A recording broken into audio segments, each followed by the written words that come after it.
जरा बाहर तो देखिए, सभी लोग गंगा स्नान के लिए जा रहे हैं। क्या है भाग्यवान, सुबह सुबह क्यों चिल्ला रही हो? लक्ष्मी भाग जाएंगी। जरा बाहर तो देखिए, सभी लोग गंगा स्नान के लिए जा रहे हैं। 11,000, 12,000, ये पूरे हो गए। 50,000। अजी, क्या आप बस पैसे ही गिनते रहेंगे? मैं कब से आपसे कुछ कह रही हूँ। हाँ हाँ भाग्यवान, सुन रहा हूँ, बताओ क्या कहना है। सभी लोग गंगा स्नान के लिए जा रहे हैं, मुझे भी जाना है। ये गंगा स्नान करने जाएगी और वहां खूब पैसा खर्च कर देगी। नहीं, ये ठीक नहीं होगा। अरे भाग्यवान, क्यों बेकार में पैसे बर्बाद करना चाहती हो? यहीं नहा धो लो। क्या रखा है उस गंगा स्नान में? इतनी दूर जाओगी, बस यूं ही व्यर्थ खर्च होगा। नहीं जी, सभी लोग गंगा स्नान के लिए जा रहे हैं, मैं भी जाऊंगी। आप क्या करूं? एक काम करता हूं, मैं भी इसके साथ चलता हूं। कम खर्च में ही निपटा दूंगा। अजी, चुप क्यों हो गए? कुछ पैसे दे दीजिए। पैसे? नहीं नहीं नहीं, पैसों की कोई जरूरत नहीं है। चलो, मैं भी तुम्हारे साथ चलता हूँ। अजी, ये तो बहुत अच्छी बात है। आप भी चलेंगे तो मुझे और भी अच्छा लगेगा।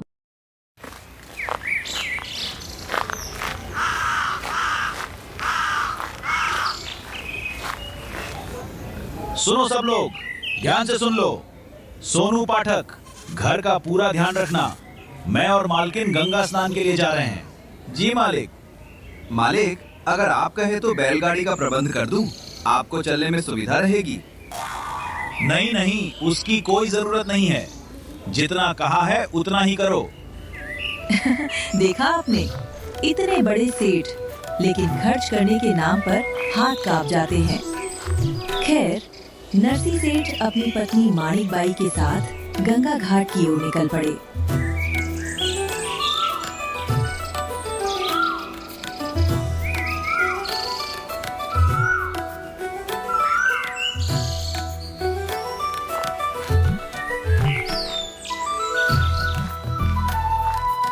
लेकिन जो कुछ नीचे हो रहा था, उसे ऊपर से कोई ध्यान से देख रहा था। स्वयं पूर्ण परमात्मा।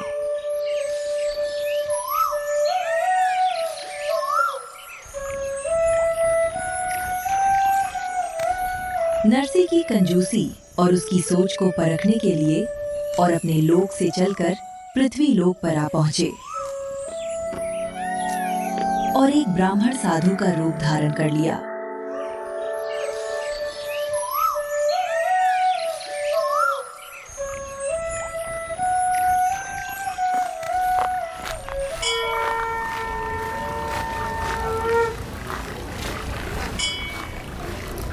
हाँ तो भाग्यवान, गंगा घाट तो आ गए हैं। चलो फटाफट स्नान कर लो, मैं भी कर लेता हूँ।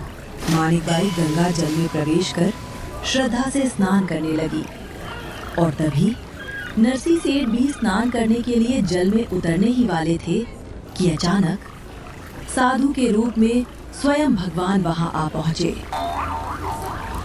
हे सेठ जी, स्नान करने से पहले कुछ दान कर दीजिए। दान के बिना ये स्नान अधूरा है। अरे, ये क्या मुसीबत है? स्नान किया नहीं और ये वसूली करने आ गए। अरे ब्राह्मण जी, हम दान के लिए पैसे नहीं लाए, बस खर्च भर लाए हैं। दान तो बाद में करेंगे। अजी, दे दीजिए ना, क्यों ऐसा अन्याय कर रहे हैं? चुप रहो, तुम बीच में मत बोलो। सेठ जी, केवल पानी में डुबकी लगाने से कुछ नहीं होगा। थोड़ा दान कर दीजिए। ये ब्राह्मण तो मेरी इज्जत ही उतारने पर तुला है। सुनो ब्राह्मण, 1 टका दूंगा बस। अरे सेठ जी, कम से कम 1 रुपए तो दान कर दीजिए। 1 रुपए? न न न, ब्राह्मण, तुम क्या जानो पैसों की कीमत? जाओ यहाँ से, मेरे पास इतने पैसे नहीं हैं। अच्छा सेठ जी, तो चलिए चवन्नी ही दे दीजिए। चवन्नी? नहीं, मैंने कह दिया ना, 1 टका दूंगा, बस उतना ही दूंगा। ठीक है भाई, जितनी तुम्हारी इच्छा। अरे, ये ब्राह्मण तो मान गया। एक काम करता हूं, इसे घर बुला लेता हूं। सुनो ब्राह्मण, मैं 1 टका यहां नहीं दूंगा, तुम मेरे घर आ जाना, वहीं दूंगा, क्योंकि मैं यहां बस थोड़े ही पैसे लाया हूं। ऐसा करो, मेरे घर आ जाना। मेरा नाम नरसी है, गांव जामुनागढ़, सब जानते हैं मुझे। ठीक है सेठ जी, वादा पक्का है ना? पक्का, बिल्कुल पक्का। इतना कहकर वो ब्राह्मण रूप में परमात्मा वहां से चले गए और नरसी सेठ ने आराम से स्नान किया।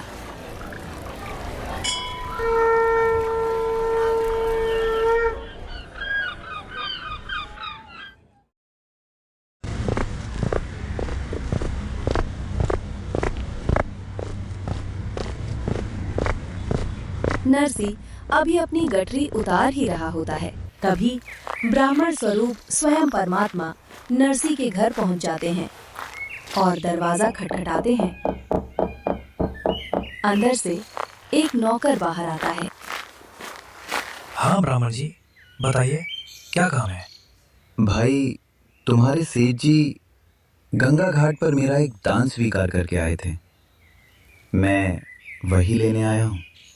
ठीक है ब्राह्मण जी, आप यहीं ठहरिए, मैं अभी सेठ जी को बताकर आता हूँ।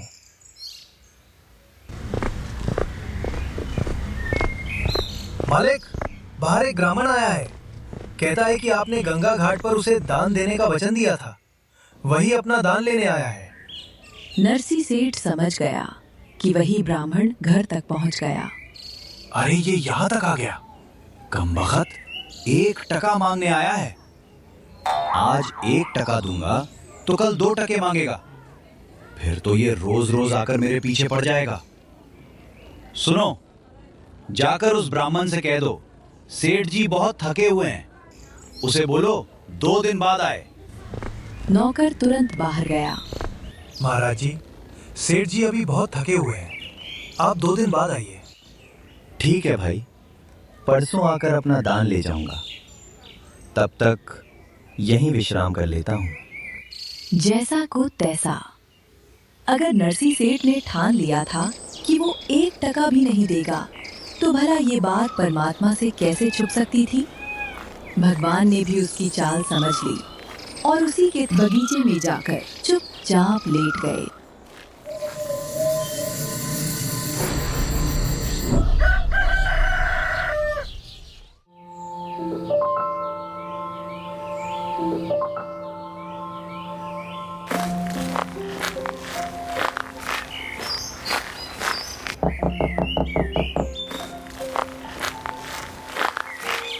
भाई, अपने सेठ जी से कहना वो जो 1 टका उन्होंने मुझे देने का वचन दिया था, वही लेने आया हूँ। सेठ जी, वो ब्राह्मण द्वार पर खड़ा है, अपनी दक्षिणा मांग रहा है। अरे ये तो बड़ा ढीठ आदमी है, अभी तक गया नहीं। आज 1 टके पे अड़ा है, कल को 100 रुपए की जिद पकड़ लेगा। इसे तो रास्ता मिल गया है। सुनो पाठक, एक काम करो, नहीं तो ये बार बार आकर परेशान करेगा। जाकर उस ब्राह्मण से कह दो हमारे सेठ जी बीमार हो गए हैं, जब ठीक हो जाएंगे तब तुम्हारा टका दे देंगे। सफर से आए हैं, उन्हें बुखार हो गया है। ब्राह्मण जी, हमारे सेठ जी सफर से आए हैं, उन्हें बुखार हो गया है, जब उनका बुखार ठीक हो जाएगा तब वो आपका टका दे देंगे। अच्छा भाई, कोई बात नहीं, इंतजार कर लेता हूँ। 1 से 2 दिन में बुखार उतर जाएगा। बार बार आया नहीं जाता, मैं अपना पैसा लेकर ही जाऊंगा। और इसी तरह 1 दिन, 2 दिन, 3 दिन बीत गए।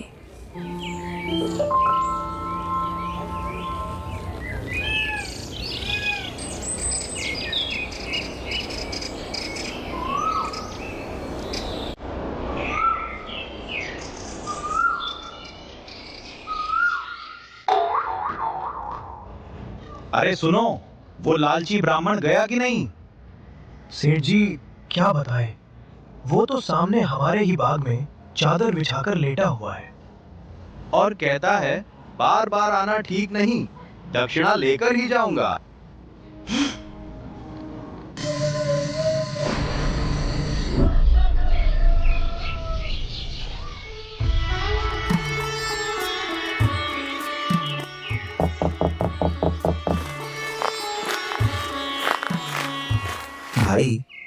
जाकर सेठ जी से कहो मेरा दान दक्षिणा दे दे, मुझे और भी काम है।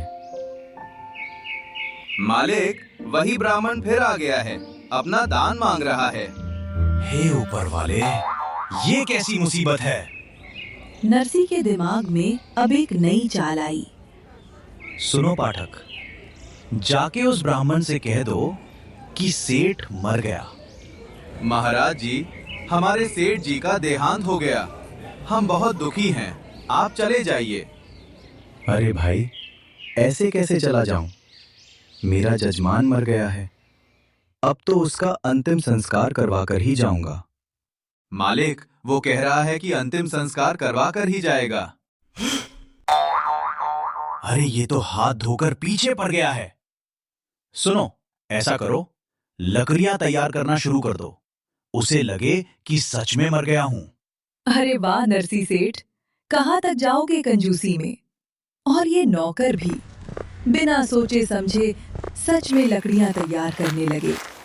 उन्हें ये भी नहीं समझ आया कि अगर गांव का सेठ मर जाए तो पूरा नगर इकट्ठा हो जाता है।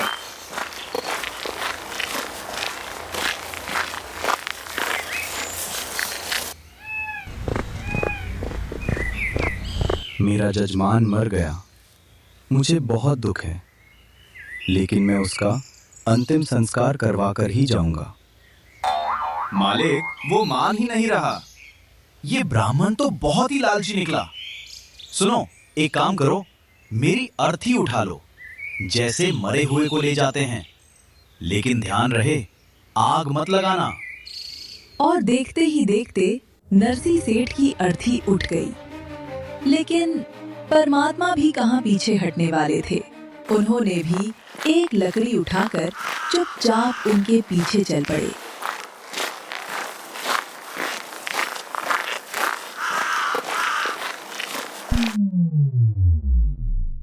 अरे, ये ब्राह्मण तो फिर आ गया और साथ में लकड़ियां भी ले आया है। लगता है आज तो सेठ जी सच में गए। सुन सेठ जी, तू जीता, मैं हारा। अरे कमबख्त, आत्महत्या तो मत कर 1 टके के पीछे। ठीक है, मैं तेरा 1 टका माफ करता हूँ, मैं जा रहा हूँ। और जैसे ही नरसी ने सुना कि ब्राह्मण ने 1 टका माफ कर दिया है, आंखें खोलकर तुरंत बैठ गया। सच में? सच में जा रहे हो? अरे सेठ, तू 1 टके के पीछे अपनी जान देने पर उतारू हो गया है। जा, मैंने तेरा वो 1 टका माफ किया, मैं तुझसे कोई दान नहीं लूंगा। सच में? पक्की बात है? हाँ सेठ, पक्की बात है। सुनो, फटाफट ये सारी लकड़ियां उठा लो, एक तिनका भी यहां मत छोड़ना, वरना तनख्वाह काट लूंगा। और जो नरसी अभी तक मरा हुआ था, वो 1 टका माफ होते ही तुरंत जिंदा हो गया।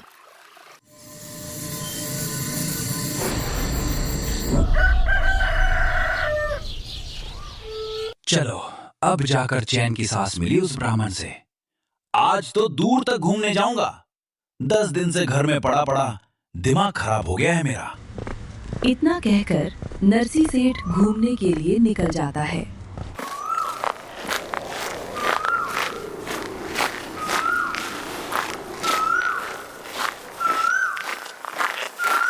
उधर स्वयं परमात्मा नरसी का रूप धारण कर उसके घर पहुंच जाते हैं।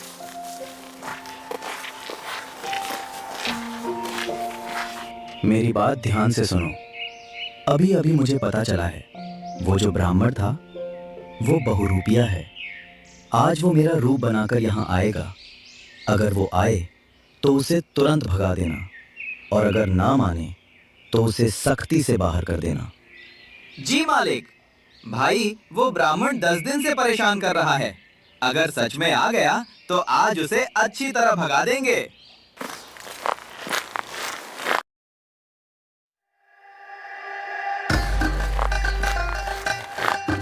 अरे ये देख, वो तो सच में आ गया। ओए बहुरूपिये, रुक जा, आज तेरा खेल खत्म। अरे मूर्खो, मैं तुम्हारा सेठ हूं, मेरे साथ ऐसी बातें करोगे? हमें सब पता है, हमारा सेठ तो अंदर बैठा है। देखा, सेठ जी सही कह रहे थे। आज वो मेरा रूप बनाकर आ जाएगा।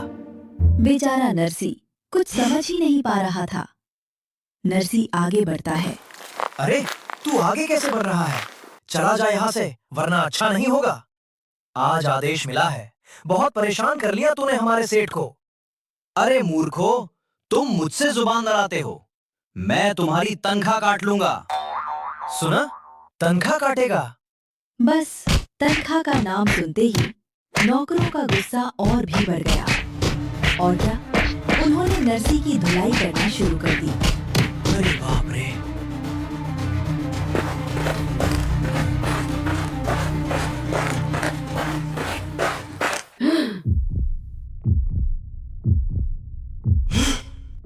अरे बाप रे, ये तो मामला गड़बड़ हो गया।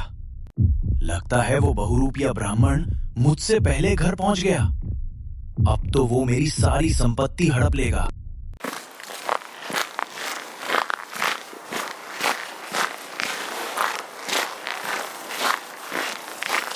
नरसी तुरंत थाने पहुंचता है और अपनी शिकायत दर्ज कराता है।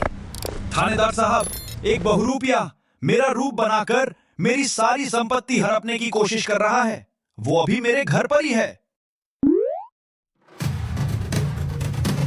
देखते ही देखते मामला अदालत तक पहुंच जाता है।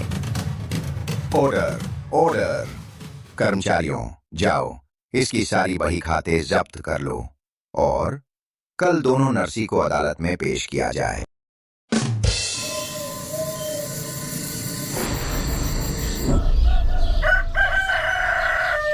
अगले दिन थानेदार और उसके कर्मचारी नरसी के घर जाकर उसके सारे कागज और बही खाते जब्त कर लेते हैं और नरसी रूपी परमात्मा और असली नरसी दोनों को लेकर अदालत पहुंचते हैं।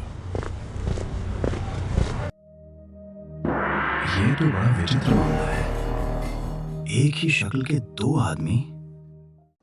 वकील साहब, मैं ही असली नरसी हूँ। ये नकली है, बहुरूपिया है। नहीं वकील जी, मैं ही असली नरसी हूँ। ये झूठ बोल रहा है। Order, order. शांत हो जाइए सब। अब कौन असली है, कौन नकली, ये बही खाता बताएगा। हाँ हाँ वकील साहब, पूछिए। आज इस बहुरूपिये को जेल भिजवा कर ही मानूंगा।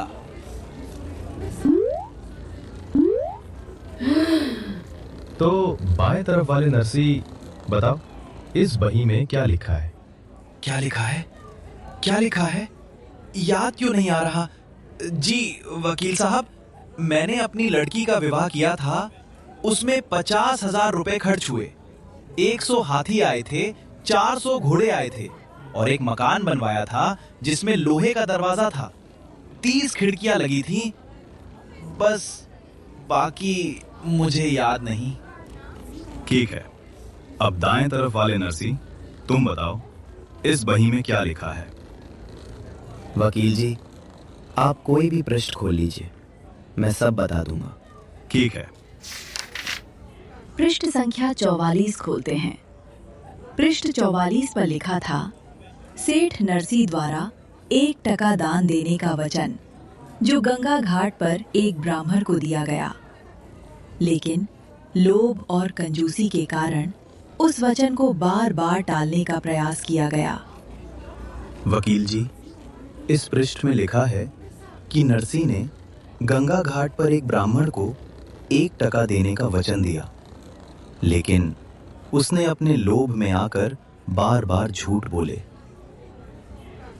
बीमारी का बहाना बनाया, यहां तक कि खुद को मृत घोषित कर दिया। अरे अरे, ये सब मैंने नहीं लिखा। नहीं वकील जी, ये बिल्कुल झूठ है। देखा, ये बहुरूपिया है, झूठ बोल रहा है। Order, order. शांत रहो।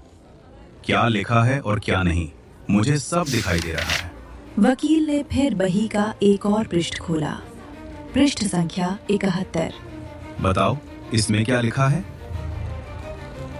वकील जी, पृष्ठ 71 पर लिखा है कि मैंने हुंडी बनाकर बहुत धन इकट्ठा किया, मैं अपने नगर का सबसे बड़ा सेठ हूँ। मेरी हुंडी दूर दूर तक चलती है और मुझे अपने धन पर बड़ा अभिमान है। लेकिन मैंने कभी सच्चे मन से दान नहीं किया और लोभ में आकर अपने ही वचनों से मुकर गया। पूरा दरबार स्तब्ध रह गया। असली नरसी का सिर झुक गया। इस तरह परमात्मा ने नरसी की सारी हेकड़ी निकाल दी। बही के हर पन्ने के साथ उसकी सच्चाई सबके सामने रख दी। कुछ सच्ची बातें और कुछ उसकी आंखें खोलने के लिए। Order order. अदालत ये फैसला सुनाती है कि दाएं तरफ खड़ा व्यक्ति यानी ये नरसी असली है। अब कोर्ट ने असली आलसी को नकली और नकली नरसी को असली साबित कर दिया। अरे मूर्ख, बेवकूफ, चल भाग यहाँ से। बहुत तंग कर लिया है सेठ को। अब सेठ नरसी बैठ गया जंगल में जाकर। अपने कहे भगवान में मेरा कौन से जन्म का दुश्मन था, इसने सारी संपत्ति हड़प कर ली गई। हे भगवान, ये कौन से जन्म का दुश्मन था जिसने मेरी सारी संपत्ति हड़प ली। अब क्या करूं मैं? उसने मुझे मेरे ही घर से निकाल दिया। नरसी इधर बोल ही रहा था कि तभी वही ब्राह्मण रूप में परमात्मा उसके सामने प्रकट हो जाते हैं। तू यहाँ भी आ गया बहुरूपिये। अब तू क्या चाहता है? अब बता बेटा, ये संपत्ति मेरी है या तेरी? बेईमान कहीं के, ये संपत्ति थी मेरी, पर अब मेरे पास नहीं रही। अरे नादान, ये पहले भी तेरी नहीं थी। ये तुझे भ्रम लग रहा है। ये पहले भी मेरी ही थी और आज भी मेरी है। तू तो खाली हाथ आया था, सूखा बंजारा था, तेरे को दान नहीं दिया गया। 2 पैसे निकम्मे, तू गधे की योनि में जाएगा, सर्प बनेगा। इस माया को जोड़ जोड़ के। हाँ, तुझे मैं एक शर्त पर दे सकता हूँ। यदि तू इन सारे को बांट दे, धर्म भंडारे में लगा दे, तब तुझे लौटाऊंगा। तूने दुनिया से ब्याज बट्टा ले लेके जहर इकट्ठा कर लिया है। तू कीड़े पड़ पड़ के मरेगा। ऐसी दुर्गति हो जाएगी तेरी, तू नर्क में जाएगा। निकम्मे, तूने यहाँ रहना नहीं, सब छोड़ के जाएगा। तेरी ना कोई संतान है। एक लड़की थी, उसकी शादी कर दी। अब बता, तू करेगा क्या? भगवान के मुख से ये सारी बातें सुनते ही नरसी को सब कुछ समझ में आ गया। मुझे माफ कर दो भगवान, मुझे माफ कर दो परमात्मा। मेरी आंखों पर माया का पर्दा पड़ गया था। मैं अंधा हो गया था लोभ में। मुझे नाम दीक्षा दे दो प्रभु, ताकि मेरा कल्याण हो सके। हे प्रभु, इस नीच पर रहम कर दो।